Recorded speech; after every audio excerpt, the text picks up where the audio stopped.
I think that's one of the problems with alcohol is that if you came out with alcohol right now, if alcohol wasn't a thing and you like, I've invented this drink that is going to make you like either really happy or really aggressive or really stupid, and we're going to just sell it to the masses, people would be like, nah, mate, keep your funky juice. Like, we don't want that. That sounds terrible.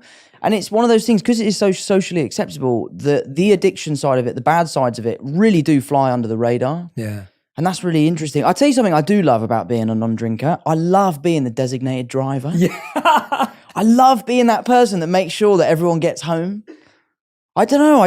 I like being a dependable person. I think I'm quite dependable. Yeah, and I really like that thing. And I saw this crazy YouTube video once. This was years ago, of a guy that went to a bar, he got drunk and he drove home and he crashed his car. And I don't know if this is real, it could have been fake, but it's really impactful. Basically, what his friend had done was set up the room as if he had been in a coma for like 10 years. And his friend wakes up hours after the crash, and his friend is there, and he had all like old makeup on to make him look older. And now I'm thinking about it, there's no way this could have been real, because how would they have been able to pull that off?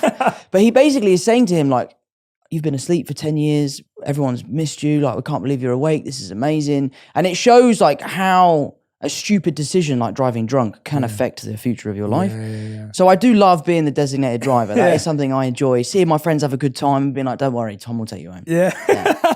I used to love being the designated driver until I realized that an ex-girlfriend just had me do that because I was the one who didn't do it. So that wasn't a fun designated driver job. But I've always been that guy since...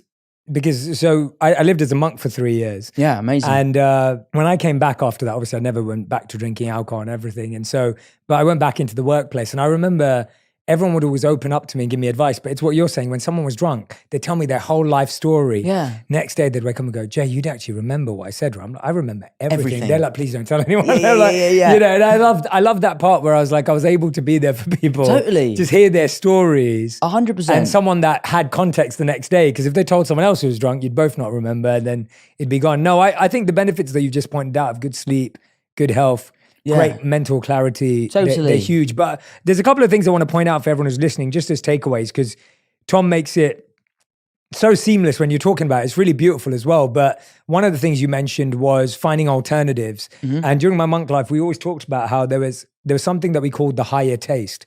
And it was saying you can never give up a lower taste unless you add a higher taste. Sure. And so there has to be a switch. There has to be a replacement. Has to be a replacement, 100%. And so the fact that you found alternatives, I think that's half the battle. Sure. Because most of us are trying to take something out of our lives, and then you're just trying to fill it. Yeah. And then you have to go back to what you had before because you're not finding a replacement. So that was beautiful. And the second thing you said, which I loved, which was having this conversation and dialogue with other people, someone who's 1 year ahead of you, someone who's 10 years ahead, someone who's 20 years ahead, who's gone through that process, and they're open and honest and vulnerable about, well, you know what, I did have a weak moment, or you know what, this was really tough for me. And I think having those communities where you can talk about these things makes a massive difference. So if anyone's struggling, I hope that those two things can kind of, give you the support you need. And again, it goes back to the message of the show, is that like you should ask for help. Yeah. And you should feel empowered to do so. Yeah.